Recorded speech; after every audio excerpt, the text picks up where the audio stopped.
আসলে আজকে আমার মনটা অনেক খারাপ, তাই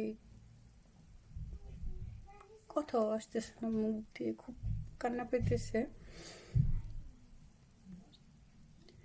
অনেকদিন পর এখানে খুব ভালো ওয়েদার যাচ্ছিল।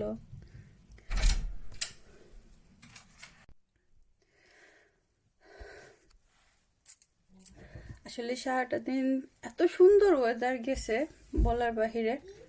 তো আমিও বাচ্চাদের স্কুলে আনা নেওয়া করলাম, তারপর বাসায় আসলাম।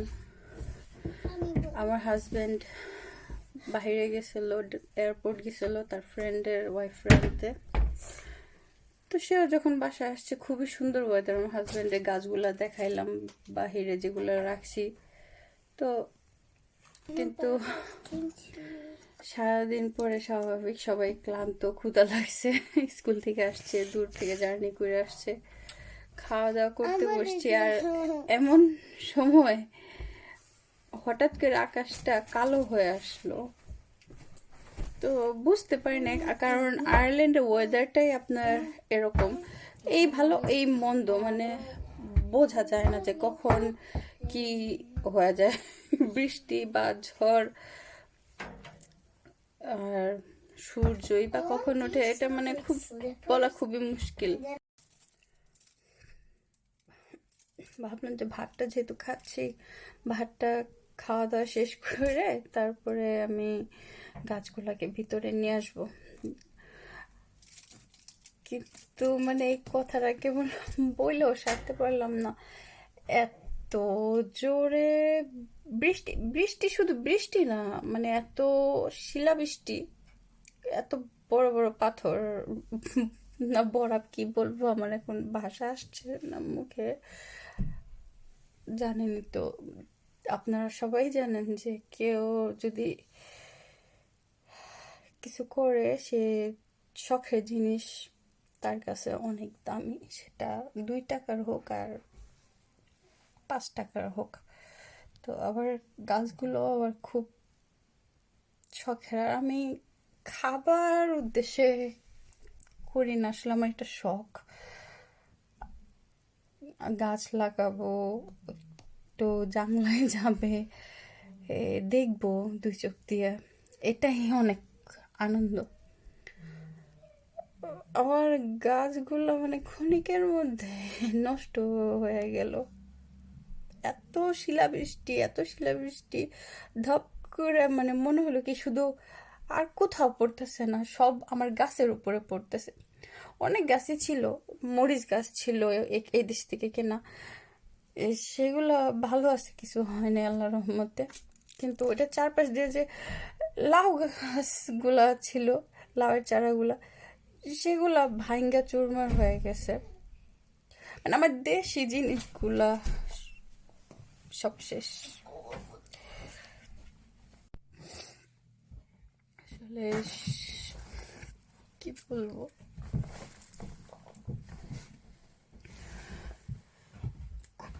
কষ্ট পাচ্ছি, খুব কান্না আসতেছে, ভাষা বুঝতে পারছি। এখনো বৃষ্টি হচ্ছে, আমার বাচ্চাটা ঠান্ডা লেগে গেছে।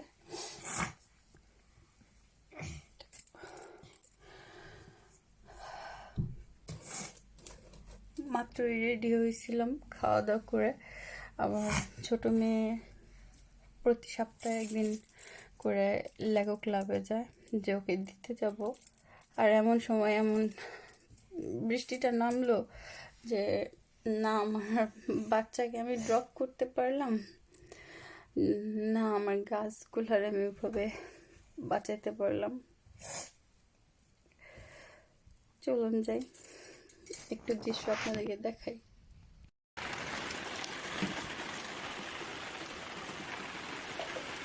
গত 2-3 দিন ধরে খুবই ভালো ওয়েদার যাচ্ছিল, তাই খুব শখ করে চারাগুলোকে বের করে রাখি যে রোদ্রে সেটেল হোক একটু, তারপর না হয় সব একসাথে কয়েকদিন পর দিয়ে দিব বাহিরে।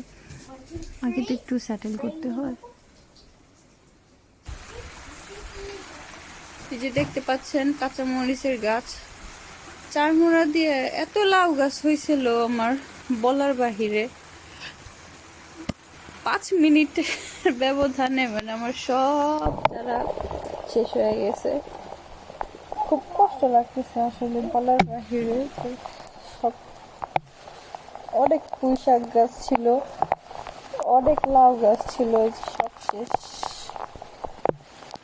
আমি এখানকার সবগুলো ভিতরে নিয়ে আসছি চেষ্টা করার জন্য যে কিছুটা আমি বাঁচাতে পারি কিনা, তাই চেষ্টা করতেছি, দেখি।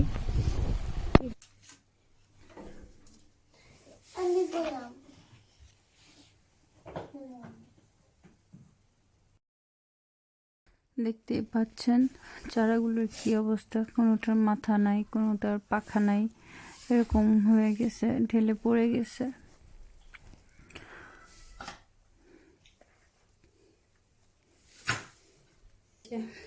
লাউয়ের চারা দেখতে পাচ্ছেন, এই দুইটাকে আমি আমার রুমে আনছি।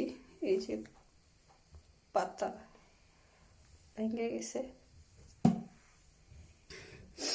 এই যে আমার নতুন করলা গাছ উঠছিল, সব নরম হয়ে গেছে।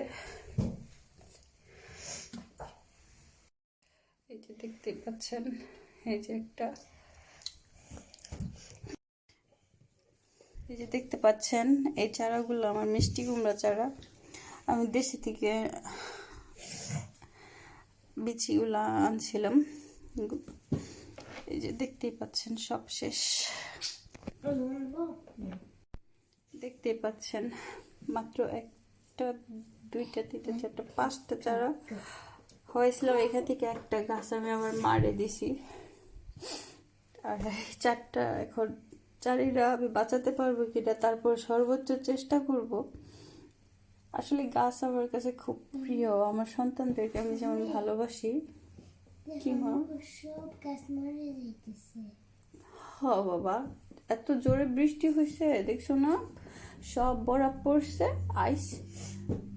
তাই বাবা, আইস, সব গাছের উপরে আইসগুলো পড়ছে। আমার মেয়েও সবসময় যখন আমি গাছে পানি দিতে যাই বলে, মাম্মা আমিও পানি দিব, আমি এটা করব। তো আমার সাথে সাথে আমার মেয়েটাও অনেক স্যাড। এই যে এগুলো হচ্ছে কুজেট গাছ। ওটা ঘরে ছিল বাবা। আর এই যে লাউ গাছ,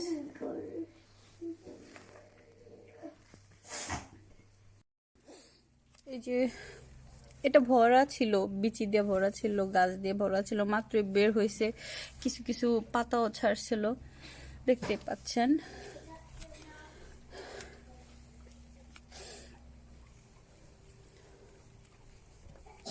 তারপর এই যে এই দিকটাতে, এই যে এটারও চারমুড়া দিয়ে ভরা ছিল, গাছ দিয়ে, গাছের পাতা দিয়ে।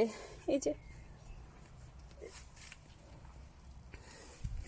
আমার শসা গাছ,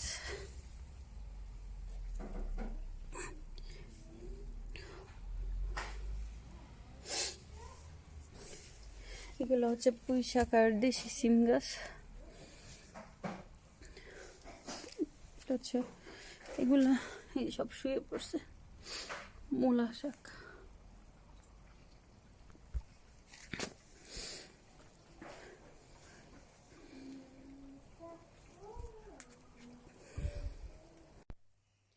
সবাই দোয়া করবেন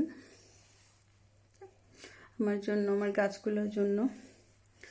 আমি যেন আমার গাছগুলাকে আদর যত্ন দিয়ে যতটুকু পারি আমি যেন ভালো করতে পারি, মানে বাঁচাতে পারি।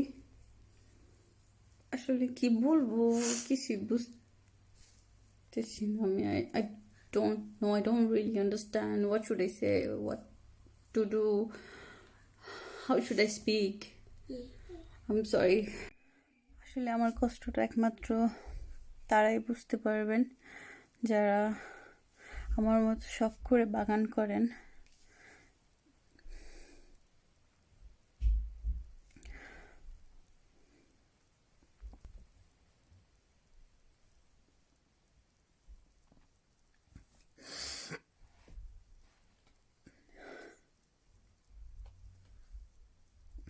সবাই আমার জন্য দোয়া করবেন।